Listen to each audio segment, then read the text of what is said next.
So I'd like you to imagine this. The year is 2069, and we're right here in Sydney, Australia. In this era, you can tell somebody's social status by their birthday. Only poor people are having babies in the summer now. It's just too hot to be heavily pregnant anytime after October. That extra degree of body heat brought about by pregnancy makes it literally unbearable, as well as a threat to the unborn child, to be anywhere outdoors or anywhere far from a full blast air conditioner. And so rich people are being neat and organized because they can afford to be, and they're timing their births between June and August. You are one of the well-off, the fortunate ones. You were born exactly on the winter solstice night, the 21st of June. You know this birth date is impressive, and so you make sure it features prominently on your CV, just underneath your name. Now, it's the October long weekend, and you're catching up with a friend in Malabar, the uber cool and trendy suburb, where your friend lives. And it's a gorgeous sunny day, and the water's turquoise blue and truly inviting. You so would love to jump in, but unfortunately, you've forgotten your stinger suit, and box jellyfish season has just started.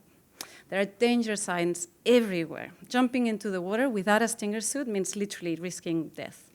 Your parents tell you that back in the day, at the beginning of the 21st century, jellyfish were only found in the tropics, but nowadays they're found all the way down to Jervis Bay. And that means no swimming, no surfing, no diving without a protective suit between October and March. Anyhow, you're telling your friend about a job interview for a job that you really, really want, happening next week. Your friend is giving you advice about how to answer interview questions, and then you talk about more practical things like what are you going to wear and how are you going to get to the interview location. You go through some of the questions, and then you look up where you're going to have this interview in your heatwave app. Unfortunately, there's a heat wave coming on Wednesday. This means temperatures of over 45 degrees are very likely, and this means that your interview almost certainly will happen in a climate shelter happening, which is just below the CBD, where all business activities concentrate, so that, to avoid power outages. Now, let me bring you gently back to right here and right now in 2019. This kind of narrative, set in the not-too-distant future, is exactly what motivated me to submit an idea to the Climate Change Grand Challenges program back in 2017. The idea was to discuss the use of fiction as a means to communicate climate science and climate predictions. And the motivation for this was to expand the audience for climate-related stories, because the traditional factual styles of communication, like documentaries or news articles, increasingly only preach to the converted.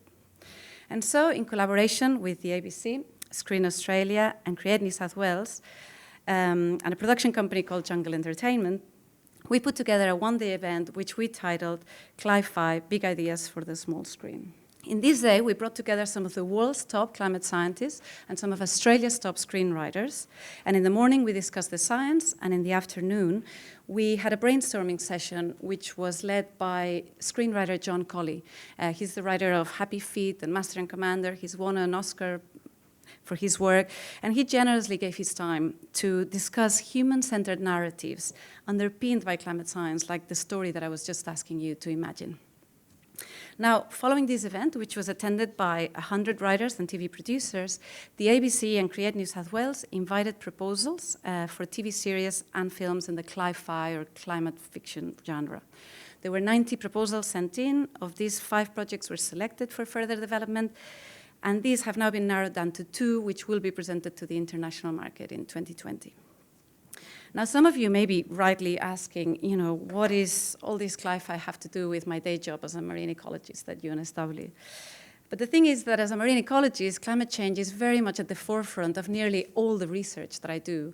And this is because marine species are responding to warming in particularly fast ways, and in particularly dramatic ways. For example, coral reefs are bleaching at a scale that is completely unprecedented, both in space and in time. So the kind of marine, climate change research that we do is not about something that may happen in the future. It's very much about things that are happening right here, right now. So my own research, for example, has documented the range expansion, the rapid intrusion of coral reef fish like this one, which belong in places like the Great Barrier Reef, to reefs like Sydney. And as I've discovered, this phenomenon, which we've now called tropicalization, is by no means unique to Australia. This is happening all over the world, wherever warm ocean currents are pushing species from the tropics towards the poles. So my research has found that this tropicalization is leading to the loss of beautiful kelp forests like this one from our coastlines. And this is partly because the kelp itself likes the cool water, but also because of the new interactions that are emerging when tropical species start intruding into these ecosystems. The fish that I just showed you, and many of the fish that are expanding their distribution, they're vegetarians. This means they're vegetarians, they eat marine plants, and when there's large numbers of them, they can completely overgraze kelp forests and turn them into systems like this. Up until recently, my job as a university researcher would have ended up here, documenting the movement of tropical species, cataloging the decline of kelp. Back in the days, academics like me were happily isolated in ivory towers where we could concentrate fully on our deep intellectual pursuits without the distractions of everyday life. Fast forward to today, however, and things have changed dramatically. Nowadays, we're being encouraged and indeed rewarded for stepping outside of that ivory tower and trying to do something about these problems that we're so accurately quantifying and bringing people along so that they know what's happening and they can be part of the solution. So one project that provides a really good example of how connecting the general public with rigorous science can lead to brilliant conservation outcomes is Operation Crayweed. Crayweed is a big, beautiful, golden-colored seaweed that makes lush underwater forests like this one, which are home for hundreds of species, including crayfish, which is where it gets its name from, which is one of the most important commercial species in the whole of Australia. Now, crayweed used to dominate the reefs of Sydney up until the 70s and 80s, where it became completely extinct from 70 kilometers of coastline. We think because of water quality issues at the time. We have since fixed those water quality issues, but this species just never came back on its own. So back in 2011, a group of us decided to attempt to bring crayweed back. And we developed a method that harnesses the power of seaweed sex to create self-propagating forests of crayweed. And we are extremely proud to say that we have been successful. We have reversed local extinction, and we have managed to bring crayweed back to a few reefs in Sydney already. And from the very beginning, we decided two things. One, to involve local communities from the beginning in the restoration, and two, that if we were successful in bringing crayweed back, we would tell the world about it, because we thought this is the kind of good news environmental story that can really empower people.